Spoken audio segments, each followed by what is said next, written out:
Hello friends, welcome to our channel exam zone academy. आज हम लोग पढ़ेंगे हिंदी साहित्य का परिचय।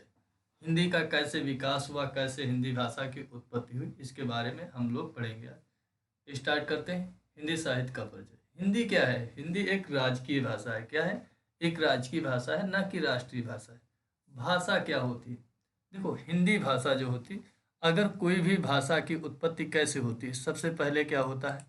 सबसे पहले कोई ध्वनि निकलेगी। क्या होगी? ध्वनि निकलेगी। क्या होगी? ध्वनि निकलेगी। उसका कोई अर्थ होगा। क्या होगी? सार्थक ध्वनि होगी। क्या होगी? कोई सार्थक ध्वनि होगी। स्वार्थक ध्वनि से क्या होगा? कोई चिन्ह। उसको क्या किया जाएगा? किसी ध्वनि, कोई के भाव जो होंगे, क्या होंगे? तो उनको क्या होगे? फिर सार्थक ध्वनि होगी। स्वार्थक ध्वनि को क्या किया जाएगा? सार्थक धुन मान लिया, ये सार्थक धुन है। सार्थक धुन को फिर मौखिक रूप में कहा जाएगा। मौखिक रूप से क्या होगा? फिर चिन्ह, कोई चिन्ह चिन्ह होंगे। चिन्ह को फिर आगे क्रम में लिखा जाएगा। क्रम को फिर उस क्रम को कोई लिपि कहा जाएगा। लिपि को लिखा जाएगा। उसे लिखित फॉर्म में जब लिखा जाएगा तो क्या होगा? जब शब्दों के क्रम को, समूह को क्या कहते हैं कि समूह होते, वो भाव होते। भावों को शब्दों शब्दों में पिरोया जाता है। शब्दों से क्या बनता है? समूह वाक्य बनता है। और समूह वाक्य से क्या बनता है? विचार बनता है। भाषा क्या होती है? भाषा संस्कृत भाषा के भाष धातु से उत्पत्ति हुई है। क्या है? भाष धातु से उत्पत्ति हुई है। भाषा क्या मतलब, क्या होता है? भाषा का मतलब होता है बोलना या कहना। क्या होता है? बोलना या कहना। तो भाषा क्या होती है? भाषा वह साधन या माध्यम होती है जिसके द्वारा हम अपने विचारों को आदान प्रदान किया जा सके, उसे क्या कहते हैं? भाषा कहते हैं।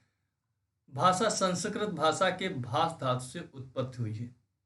संसार में बोली जाने वाली भाषाएं, सबसे नंबर 1 पे मंडारिन चीन की है जो बोली जाती है। वो कितनी? लगभग 28% बोली जाती है। कितने? 28% लोग जो होते हैं वो चीन की भाषा मंडारिन को बोलते हैं। जबकि स्पेनिश दूसरे नंबर पे आती है। इसको 5.9% लोग बोलते हैं। कितने? 5.9% बोलते हैं। जबकि अंग्रेजी तीसरे नंबर की सबसे ज्यादा बोली जाने वाली विश्व की भाषा है। वो कौन सी? 4.9% है। जबकि चौथे नंबर की वो हमारी कौन सी है? हिंदी है। कितने? 4%, 4.4% लोग विश्व में हमारी भाषा हिंदी भाषा को बोलते हैं, जो विश्व की कौन सी है? चौथे नंबर की सबसे बड़ी भाषा है। पांचवे पे अरबी है जो 4.1% लोग बोलते हैं। ठीक है। और छठे नंबर पे हमारी बंगाली भाषा बोली जाती है। कौन सी? बंगाली भाषा बोली जाती है, जिसको लोग 2.9% लोग क्या करते हैं? वो बंगाली भाषा को बोलते हैं। तो हिंदी हमारी किस क्रम की है? चौथे नंबर की विश्व की सबसे ज्यादा बोले जाने वाली भाषा है। जबकि पहली मंडारिन, दूसरी स्पेनिश, तीसरी अंग्रेजी, चौथी हिंदी, पांचवी अरबी, छठी बंगाली होती है। व्याकरण या उच्चारण शब्दों की उत्पत्ति के आधार पर भाषा को कई भाषा परिवारों में बांटा गया है। कितने? कई भाषा परिवारों में बांटा गया है। अब देख लेते हैं भाषा परिवार कौन कौन से हमारे भारत में। भारत में भाषा परिवार हैं, जैसे भारतीय भारूपीय, पहला है भारूपीय भाषा परिवार।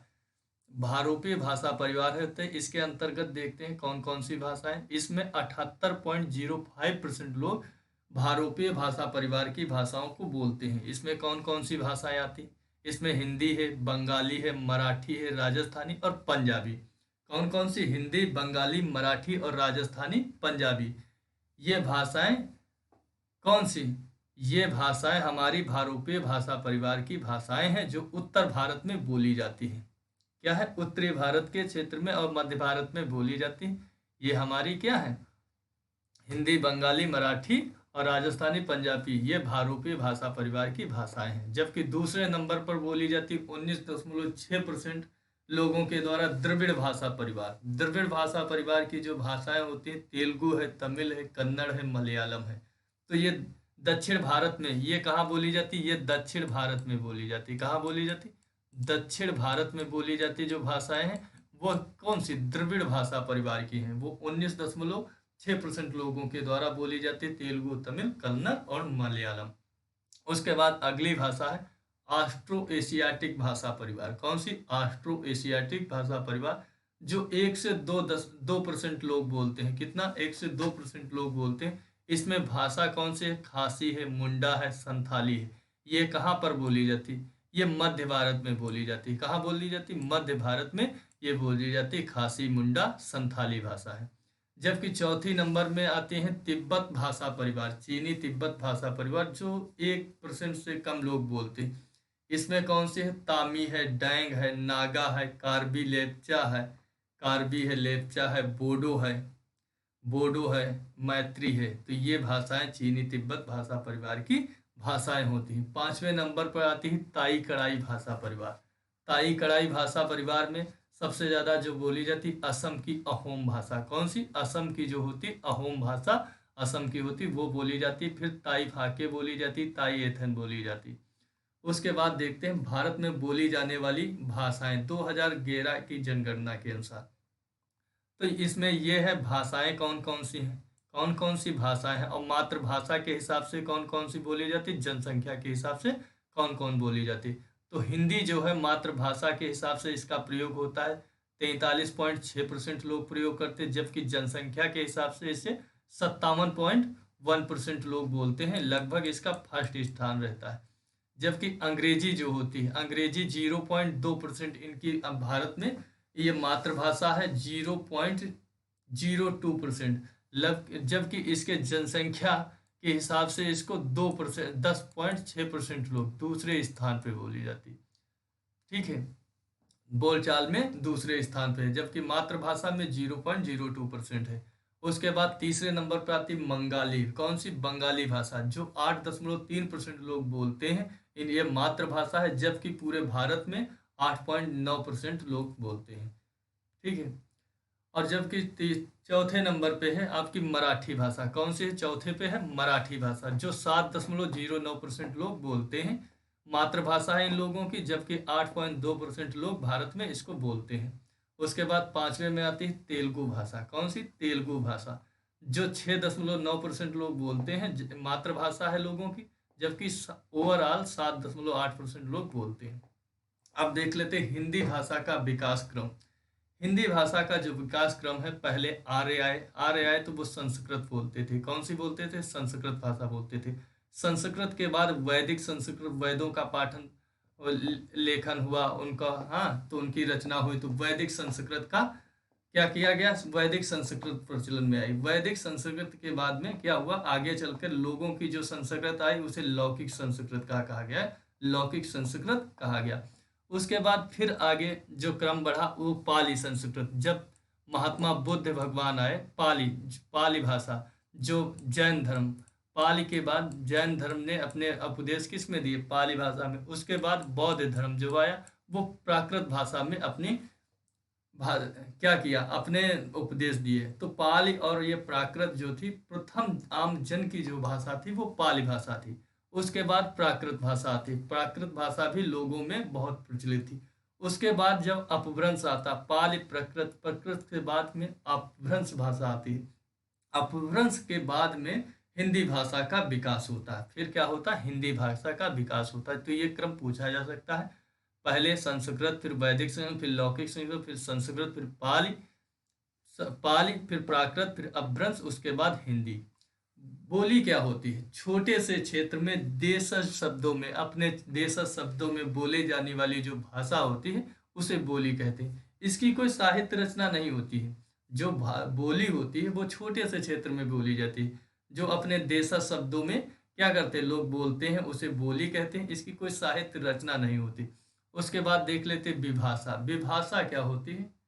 जो प्रांत स्तर पर बोली जाती है, प्रांत स्तर पर जो भाषा बोली जाती है उसे विभाषा कहते हैं। इसका प्रयोग साहित्य रचना में देखने को मिलता है। किसमें मिलता है? साहित्य रचना में इसका देखने को मिलता है, जबकि इनका कोई व्याकरण अपना नहीं होता है। उसके बाद देख लेते हैं संस्कृत से आधुनिक हिंदी तक के काल के समय को लगभग 3000 सालों में इतिहास है। क्या है? संस्कृत से आधुनिक हिंदी काल तक के समय को 3000 सालों का इतिहास है, जिसे हम 3 कालों में विभाजित किया गया है। कितने कालों में? 3 कालों में विभाजित किया गया है। पहला है प्राचीन भारतीय आर्य भाषा। कौन से? प्राचीन भारतीय आर्य भाषा, जो है 1500 से 1500 ईसा पूर्व से लेकर 500 ईसा पूर्व तक। कितने? 1500 ईसा पूर्व से लेकर के 500 ईसा पूर्व तक। उसके बाद दूसरा है आधुनिक भारतीय आर्य भाषा, जो 1100 से लेकर के, दूसरा है मध्यकालीन आर्य भाषा जो 500 ईसा पूर्व से लेकर के 1000 ईस्वी तक रहा। उसके बाद में तीसरा पड़ता है आधुनिक भारतीय आर्य भाषा। आधुनिक भारतीय आर्य भाषा जो 1100 से लेकर के अभी तक है। कितना है? 1100 से लेकर के अभी तक जो है वो आधुनिक आर्य भाषा है। पहला देख लेते हैं प्राचीन भारतीय आर्य भाषा। ये 1500 से 1000 ईसा पूर्व। इसमें जो भाषा आती है, पहली आती है वैदिक संस्कृत। वैदिक संस्कृत जो होती है 1500 से 1000 ईसा पूर्व तक वैदिक संस्कृत का कालक्रम रहता है। उसके बाद में अगली भाषा जो आती है लौकिक साहित्य, जिसे लौकिक संस्कृत भी कहते हैं। लौकिक संस्कृत जो होती है 1000 ईसा पूर्व से लेकर के 500 ईसा पूर्व तक रहती है। क्या रहती है? 500 ईसा पूर्व तक रहती है। उसके बाद में आते हैं मध्यकालीन आर्य भाषा, जो दूसरे नंबर की कालखंड है। वो क्या है? मध्यकालीन आर्य भाषा जो है 500 ईसा पूर्व से लेकर के 1000 ईसा पूर्व तक। कितना? 1000 ईस्वी तक का समय जो होता है उसे मध्यकालीन आर्य भाषा कहा जाता है। इसका जो प्रथम जो होता है प्रथम प्राकृत काल, जिसमें पाली भाषा का जन्म होता है। इसमें प्रथम प्राकृत भाषा जो होती है जो 500 से लेकर के 1 ईस्वी तक रहती है। क्या रहती है? 1 ईस्वी तक रहती है, जिसमें महात्मा बुद्ध ने अपने क्या दिए? उपदेश दिए थे। महात्मा बुद्ध ने अपने उपदेश दिए थे पाली भाषा में। ये 500 से लेकर के 500 ईसा पूर्व से 1 ईस्वी तक रहते हैं।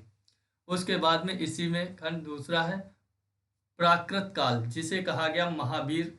प्राकृत काल कहा गया महावीर स्वामी द्वारा दिए गए उपदेश। ये 1 ईस्वी से लेकर के 500 ईस्वी तक। कितने?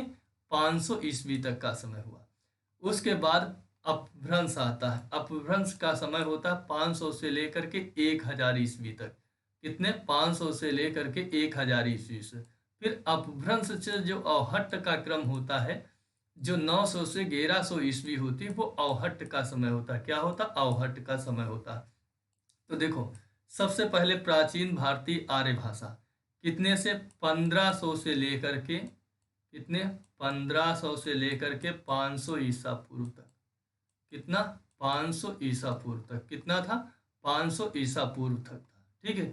उसके बाद दूसरा देखोगे, इसको 2 पार्टों में तोड़ा गया, वैदिक संस्कृत, लौकिक संस्कृत। वैदिक संस्कृत को 1500 से 1000 ईसा पूर्व तक, लौकिक संस्कृत को 1000 ईसा पूर्व से 500 ईसा पूर्व।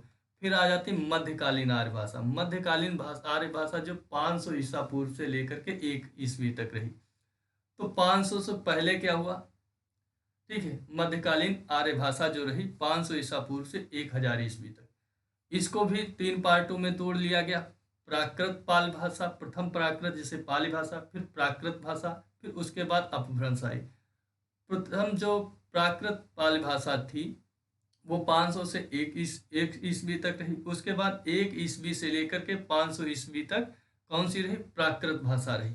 पाली के बाद प्राकृत भाषा, उसे प्राकृत काल। उसके बाद में 1000, तो 500 ईस्वी से लेकर के 1000 ईस्वी तक के अपभ्रंश कहा गया। क्या कहा गया? उसे अपभ्रंश कहा गया। फिर उसी में अपभ्रंश से अवहट्ट का समय जो हुआ वो 900 से 1100 ईस्वी का जो समय हुआ उसे अवहट्ट कहा गया। क्या कहा गया? अवहट्ट कहा गया। ठीक है। अब उसके बाद क्या होता? आधुनिक भारतीय आर्य भाषा का शुरुआत होती है, जो 1100 ईस्वी से लेकर के अभी तक प्रचलित में है। इसके भी 3 पार्टों में डिवाइड किया गया, प्राचीन हिंदी, मध्यकालीन हिंदी और आधुनिक हिंदी। तो प्राचीन हिंदी जो थी 1100 ईस्वी से लेकर के 1400 ईस्वी तक के समय को प्राचीन हिंदी कहा गया। जबकि मध्यकालीन हिंदी जो थी 1400 ईस्वी से लेकर के 1850 ईस्वी तक के समय को क्या कहा गया? मध्यकालीन हिंदी कहा गया। उसके बाद में 1850 से लेकर के अब तक जो समय है वो आधुनिक हिंदी का समय कहा जाता है, जिसमें भारतेंदु हरिश्चंद्र जैसे वो हुए, वो आधुनिक हिंदी के जन्मदाता कहे जाते हैं, भारतेंदु हरिश्चंद्र जी। तो उनकी ने इसकी रचना की थी और उन्हीं के उसके समय पे जब भारतेंदु हरिश्चंद्र का जब रचना के क्षेत्र में आए तो उन्हीं के समय से ही हमारी आधुनिक हिंदी का जो स्टार्टिंग है वो माना जाता है। हिंदी भाषा क्षेत्र और उनकी बोलियां देख लेते हैं। क्या देख लेते हैं? हिंदी भाषा क्षेत्र और उनकी भाषाएं कौन कौन सी। जैसे पूर्वी हिंदी है। पूर्वी हिंदी की कौन कौन सी भाषा है? पूर्वी हिंदी की जो है आपकी अवधी है, बघेली है और छत्तीसगढ़ी है। कौन सी? पूर्वी हिंदी। पूर्वी हिंदी की कौन कौन सी बोलियां हैं? अवधी, बघेली, छत्तीसगढ़ी है। तो कैसे याद करोगे? अब 36 के हो गए हम। कितने के हो गए? हो जाएंगे अब हम 36 के हो जाएंगे। आ से अवधि, बा से बघेली और छा से 36 के। तो अब 36 के हो गए। तो ऐसे याद कर लोगे पूर्वी वाली हिंदी। पूर्वी हिंदी की अब 36 के हो गए, अवधि, बघेली, छत्तीसगढ़ी। उसके बाद पश्चिमी हिंदी। पश्चिमी हिंदी में आती है कौरवी। कौरवी को ही खड़ी बोली कहा जाता है। उसके बाद हरियाणवी। हरियाणवी जो होती है उसे बंगारू भाषा भी कहते हैं। हरियाणवी को ही बंगारू भाषा कहते हैं। उसके बाद ब्रज भाषा आती। ब्रज के बाद में कन्नौजी और बुंदेली आती। कौन सी? कन्नौजी और बुंदेली आती। तो कैसे याद करोगे? कौरवी।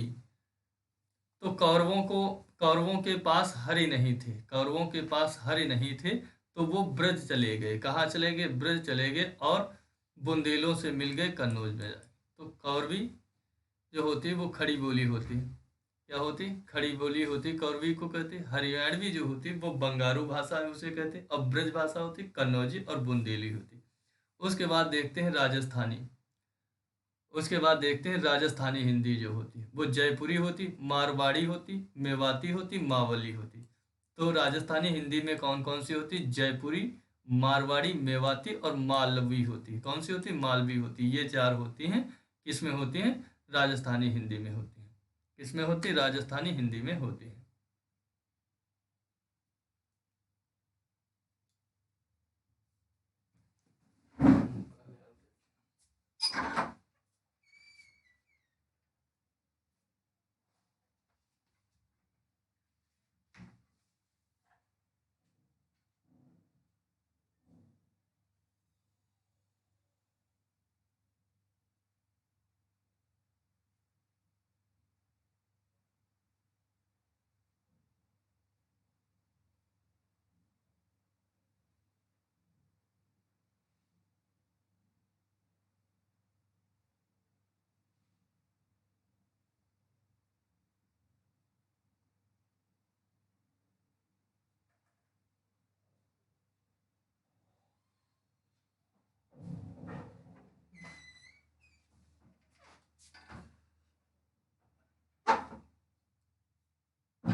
बिहारी हिंदी। बिहारी हिंदी में कौन कौन सी भाषाएं होती? बिहारी हिंदी में होती मैथिली होती, मगही होती, भोजपुरी होती। कौन सी होती बिहारी हिंदी में? मगही, मैथिली और भोजपुरी होती हैं। जबकि उसके बाद पहाड़ी हिंदी में दो भाषाएं होती हैं, कुमायूनी और गढ़वाली होती है। कौन सी होती? कुमायूनी और गढ़वाली होती हैं, पहाड़ी हिंदी में होती है। अपभ्रंश के आधार पर भाषाओं का विभाजन देखते हैं। तो देखो एक बार फिर से रिवीजन कर लो। पूर्वी हिंदी में अवधी, बघेली, छत्तीसगढ़ी होती। पश्चिमी हिंदी में कौरवी होती, हरियाणवी होती जिसे बंगारू भी कहते हैं, ब्रजभाषा कन्नौजी और बंदेली होती। कौन सी? पश्चिमी हिंदी में कौरवी, हरियाणवी, ब्रजभाषा कन्नौजी, बुंदेली होती। जबकि राजस्थानी में क्या होती? जयपुरी, मारवाड़ी, मेवाती और मालवी होती। और बिहारी हिंदी में क्या होती? मैथिली, मगही, भोजपुरी। कौन सी? मैथिली, मगही, भोजपुरी। और पहाड़ी हिंदी में कुमायूनी, गढ़वाली होती। अब देखते हैं अपभ्रंश के आधार पर भाषाओं का विभाजन। तो अपभ्रंश के आधार पर भाषाओं का विभाजन है सौर श्रेणी अपभ्रंश। सौर श्रेणी अपभ्रंश में कौन सी भाषाएं होती? पश्चिमी हिंदी की होती। कौन सी होती? पश्चिमी हिंदी की होती सौरसेनी अपभ्रंश में। तो इसमें सौरसेनी अपभ्रंश में पश्चिमी हिंदी की भाषा आती है और राजस्थानी और गुजराती आती है। कौन सी? राजस्थानी, गुजराती और पश्चिमी हिंदी की जो भाषाएं होती हैं वो सौरसेनी अपभ्रंश के अंतर्गत आती हैं। कौन से? सौरसेनी अपभ्रंश के अंतर्गत आती हैं। उसके बाद देखते हैं मगधी अपभ्रंश जो होता है, मगधी अपभ्रंश के अंतर्गत बिहारी हिंदी आती है। कौन सी आती है? बिहारी हिंदी जो होती है वो मगधी अपभ्रंश के अंतर्गत आती है। खस अपभ्रंश, खस अपभ्रंश के अंतर्गत पहाड़ी हिंदी आती है। कौन सी आती? पहाड़ी हिंदी जो है खस अपभ्रंश के अंतर्गत आती है। जबकि ब्राह्मण अपभ्रंश के अंतर्गत कौन कौन सी आती है? पंजाबी, लहंदा, सिंधी। पंजाबी, लहंदा जो सिंधी है वो ब्राह्मण अपभ्रंश के अंतर्गत आती है। महाराष्ट्र अपभ्रंश, जो महाराष्ट्री अपभ्रंश होती उसके अंतर्गत एक ही भाषा आती, मराठी हिंदी। कौन सी? मराठी हिंदी होती। उसके बाद होती अर्धमागधी अपभ्रंश। अर्धमागधी अपभ्रंश के अंतर्गत पूर्वी हिंदी आती। कौन सी आती? पूर्वी हिंदी आती है। कौन सी आती? पूर्वी हिंदी आती है। छत्तीसगढ़ी, मणिपुर, छत्तीसगढ़ी, हरियाणवी और क्या होती है? तो अर्धमागधी अपभ्रंश के अंतर्गत कौन सी आती है? पूर्वी हिंदी आती है। कौन सी आती? पूर्वी हिंदी आती है। ठीक है, पूर्वी हिंदी आती है। हिंदी की बोलियां और उनके क्षेत्र देख लेते हैं। क्या देख लेते हैं? हिंदी की बोलियां और उनके क्षेत्र देख लेते हैं। ठीक है, उनके क्षेत्र देख लेते हैं। तो जैसे बिहारी हिंदी, बिहारी हिंदी में सबसे पहले आती भोजपुरी बोली आती। कौन सी आती? भोजपुरी बोली आती। यह हिंदी की सबसे अधिक बोली जाने वाली बोली है। बिहारी हिंदी की सबसे अधिक बोली जाने वाली जो बोली है वो कौन सी है? भोजपुरी है। हिंदी की सबसे अधिक बोली जाने वाली बोली भोजपुरी है। भोजपुरी कहाँ कहाँ बोली जाती है? उत्तर प्रदेश में। यहाँ देख लो भोजपुरी, उत्तर प्रदेश में भोजपुरी बलिया है, आजमगढ़ है, मऊ है, वाराणसी है, गाजीपुर है, जौनपुर है, गोरखपुर, देवरिया, कुशीनगर, संत कबीर नगर, महाराजगंज। तो यहाँ पे उत्तर प्रदेश में बोली जाती है भोजपुरी। बलिया, आजमगढ़, मऊ, वाराणसी, गाजीपुर, जौनपुर, गोरखपुर, देवरिया, कुशीनगर, संत कबीर नगर, महाराजगंज में बोली जाती है। जबकि बिहार में कहाँ बोली जाती है? बक्सर है, सरपा है, सिवान है। बक्सर, सरपा, सिवान, गोपालगंज, भोजपुर, पूर्वी चंपारण, रोहतास, आरा। तो यहाँ पर क्या बोली जाती है? ये भोजपुरी बोली जाती है। बिहार में बोली जाती है बक्सर, सरपा, सिवान, गोपालगंज, भोजपुर, पूर्वी चंपारण, रोहतास, आरा में बोली जाती है। जबकि भोजपुरी झारखंड में कहाँ बोली जाती? पलामू और गढ़वा जो होती है, बिहार का ही तो भाग, बिहार से ही डिवाइड होके झारखंड बना है। तो झारखंड में कौन सी? पलामू और गढ़वा दो जगह बोली जाती, दो जिले में। जबकि नेपाल में दो स्थान है, तीन है, रोहट, सारा और वीरगंज। रोहट, सारा और वीरगंज में क्या बोली जाती है? भोजपुरी बोली जाती। जबकि गुयाना जो होता है, गुयाना के जॉर्ज टाउन में भी भोजपुरी बोली जाती है और फिजी के सुआ में भी भोजपुरी बोली जाती है।